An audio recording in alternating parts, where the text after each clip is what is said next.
Hello guys, welcome to Shivam coaching centre changing the way of learning. मैं शिवम कुमार आप सबका अपना YouTube channel Shivam coaching centre में स्वागत करता हूं। तो आज हम पढ़ने वाले हैं प्रेजेंट टेंस का पार्ट 1 जो है आपका प्रेजेंट इंडेफिनिट टेंस। ठीक है, या आप इसको सिंपल प्रेजेंट टेंस भी बोल सकते हैं। ठीक है, तो जैसा कि हमने पिछले वीडियो लेक्चर में पढ़ा था, तो आइए हम उसको बढ़ाते हुए इसको देखते हैं कि प्रेजेंट इंडेफिनिट टेंस में क्या होता है और इसमें किस तरह के वाक्य को हम बनाते हैं। ठीक है, तो प्रेजेंट इंडेफिनिट टेंस में होता यह है कि कार्य वर्तमान में सामान्यतः होता है। ठीक है, और सब्जेक्ट का स्वभाव यानी कि नेचर या आदत यानी हैबिट को व्यक्त करने का कार्य करता है आपका प्रेजेंट इंडेफिनिट टेंस या सिंपल प्रेजेंट टेंस। ये नेचर का मतलब है स्वभाव, जैसे कि गाय जो है घास खाती है ना, शेर मांस खाता है, तो ये आपका जो नेचर है उसको ये व्यक्त करता है ना। तो इस टाइप के वाक्य को हम प्रेजेंट इंडेफिनिट टेंस में बनाते हैं।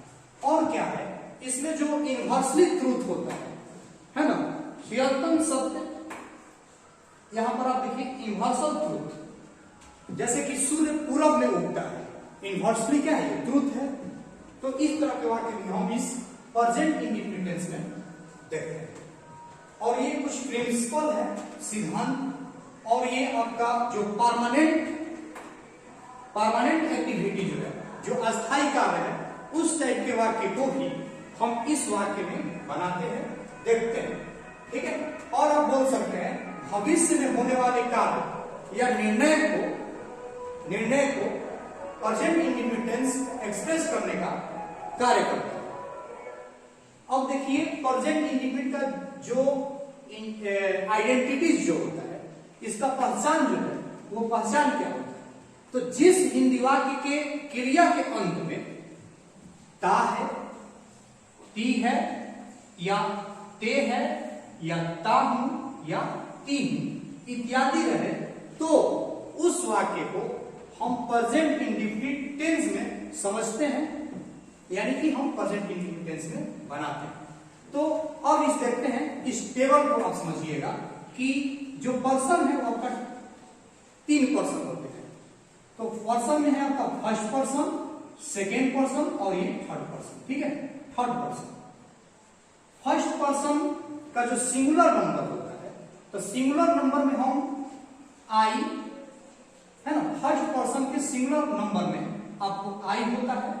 और सेकेंड देखिए, सेकेंड पर्सन का जो सिंगुलर नंबर में यू होता है, और थर्ड पर्सन का सिंगुलर नंबर में ही, सी, इट, एनी नेम, कोई भी लड़का या लड़की का नाम हो, ये सबको हम थर्ड पर्सन सिंगुलर नंबर में पढ़ते हैं। ठीक है, और प्लुरल में बात करेंगे तो फर्स्ट पर्सन के प्लुरल में वी होता है, सेकेंड पर्सन के प्लुरल में ईवे होता है, और थर्ड पर्सन का प्लुरल नंबर में आपको क्या हो जाएगा, दे यानी वे लोग हो जाएंगे, और ये द बॉयज बहुत सारे लड़के हो जाएंगे। ठीक है, तो प्रेजेंट इंडेफिनिट में, प्रेजेंट इंडेफिनिट टेंस यानी कि सिंपल प्रेजेंट टेंस में हेल्पिंग वर्ब का अगर हम बात करें तो हेल्पिंग वर्ब का होता है डू या डज, डू या डज। अब रहा बात ये कि डू या डज का प्रयोग हम करते कहां है, तो डू या डज का प्रयोग होता है सिंगुलर सब्जेक्ट के साथ, है ना। डू या डज का प्रयोग सिंगुलर सब्जेक्ट के साथ होता है।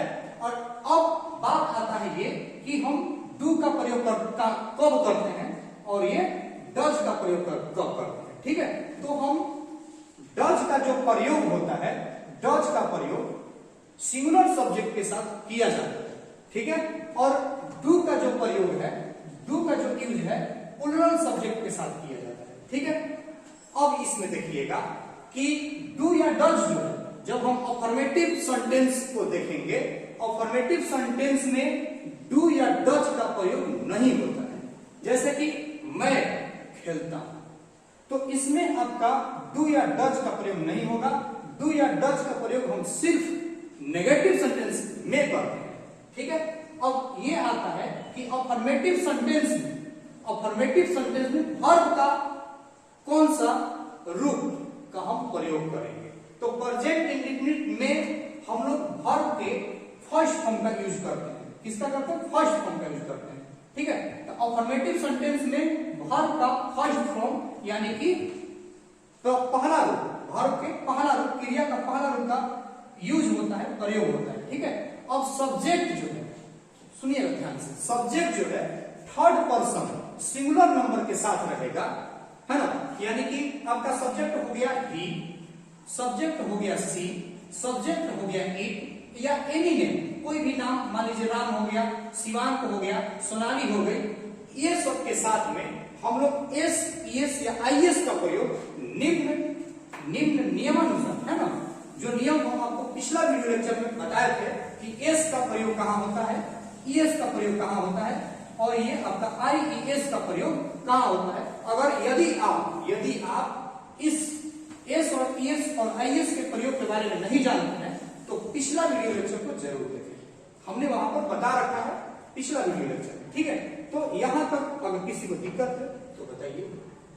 ठीक है, अब देखेंगे इसका स्ट्रक्चर जो होता है वो क्या होता है, वाक्य सेंटेंस का जो बनावट जो होता है वो किस रूप का होता है। ठीक है,